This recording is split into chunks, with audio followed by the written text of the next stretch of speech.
ئەفسانە و ناوێکی ناسراوە لە کوردستان و جیهاندا لە ساڵانی نەوەکانەوە بە زۆربەی خوێنەران ئاشنا بوو. بەختیار عەلی ڕۆماننووس و شاعیر و وتارنووسی کورد، ئەو کوردەی سنوورەکان دەبڕێت و دەبێتە نووسەرێکی جیهانی. ئێمەین ئێوارە ئاوادان دەکەینەوە، ژیانمان تا کۆتایی هەر سەرەتایە، زەمەنمان بۆ پێشەوە ناڕات، پەلاماری ئاو دەدەین کە بەرەو پێش پاشە خشێ دەکا، پەلاماری دریاچەکان دەدەین و پڕی دەکەین لە ئیمپراتۆریەتی سپی، پڕی دەکەین لە کەشتی کە مەخلوقاتی ڕەش دەگوێزنەوە. ڕەنگە هیچ شتێک چەشنی ئەوە خۆش نەبێت خوێنەر بیت و بپرسیت باشترینەکانی ئەم نووسەرە چییە و بێهیچ دوودڵیەک بڵێیت دواهەمین هەناری دنیا، ئێوارەی پەروانە، کۆشکی باڵندە غەمگینەکان، شاری مۆسیقارە سپیەکان، غەزەلنووس و باهەکانی خەیاڵ و هەموو نووسینەکانی. بژڵێیت قەسیدەی عەشقی بەختیار عەلی دڵخوازترینمە. هەیار بەیانی دێ و مەرگ دێ و پاییز دێ و تۆ دێیت و عەشق نایەت، عەشق دێت و بەیانی نایەت و پاییز نایەت و تۆ نایەت و مەرگ نایەت، تۆ دێیت و عەشق دێت و بەیانی نایەت و پاییز نایەت و مەرگ نایەت، تۆ دێیت و عەشق دێت و بەیانی دێت و پاییز نایەت و مەرگ نایەت، تۆ دێیت و عەشق دێت و بەیانی دێت و پاییز دێت و مەرگ نایەت، مەرگ دێت و بەیانی نایەت و عەشق نایەت و پاییز نایەت و تۆ نایەیت. سەیر کە هەرگیز لەگەڵ موعجیزەکاندا کۆ نابینەوە، بەڵام عەشق نەمری خۆی دەداتە ئەو سوار چاکانەی لە ئەسپەکانیاندا نابەزن.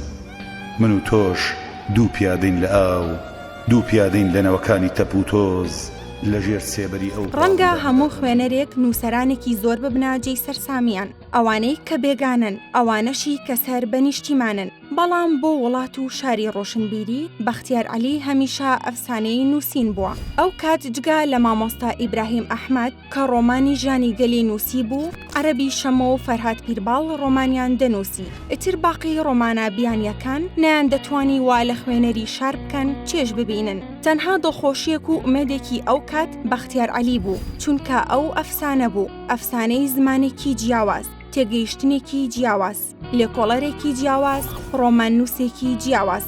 لە ڕۆماندا بەختیار عەلی نەک هەر هەنگاوێک بوو، بەڵکو بازدانێکی گەورە بوو بەسەر هەموو وێزگە ئەدەبیەکانی کووردا، چونکە هەمیشە ئەو بەکاری قورسترەوە دێتەوە. ئەگەر ڕۆژێک لە ڕۆژانیش کتێبێک یان جوانی زۆر خراپیش بنووسێت و یان نووسی بێتی، ناگاتە ئەوەی لە ئەفسانەبوونی خۆی بکەوێت. بەختیار عەلی دەقێکە هەتانی خوێنیتەوە دیوە تاریکەکان نابینیت و خەیاڵ بۆ فڕین ناکەیت. ئەو بە قەسیدەی عەشقەکەی تووڕەیی خۆی بە گەردەلوول و تۆفان و دەریاکان دەردەبڕێت و دەڵێت ئەوەی لە من بەجێمە ئایندەم بوو. سیرکە سیرکە خۆشەویستی بەرەو چ دەریایەکی بردین. عەشق سەختترە لە خەیاڵ، سەختترە لە جەنگ، سەختترە لە گۆرانی وتن لە ژوورەکانی مردندا. دوای تێپەڕین لە دواهەمین پاسەوان کە دواهەمین هەناسەمان دەبا. بەڵام من وەک سیحربازێ مسقاڵی ئەم زەرنی خەم لەسەر تەرازوی ئەم بازاڕە بۆ ناکێشرێ. عەشق جەنگە، بەڵام ئێرە بازاڕی خیانەتە. ئەو هێندە خانەدانە لە فیکر و زمان و خەیاڵدا ناهێڵێت کەسی تر ببێتە ئەفسانە، چونکە ئەو نووسینەکانی تێکەڵ بەڕۆح دەکات و تەواوی داد و بێدادی و ئازار و ئومێدەکان لە چەندێ ڕێک کۆ دەکاتەوە. بەختیار عەلی لە ساڵی 1960 لە گەڕەکی ئیبراهیم پاشا لە شاری سلێمانی لەدایک بووە. خوێندنی سەرەتایی و ناوەندی و دواناوەندی لە سلێمانی تەواو کردووە و لە هەریەک لە زانکۆکانی سلێمانی و سەلاحەدین خوێندکاری کۆلێژی زانست بووە لە بەشی زەوی ناسی. لە خۆ پیشاندانەکانی ساڵی 1983 لە هەولێر بریندار دەبێت و پەنجەی دەستی چەپی لە کار دەکەوێت.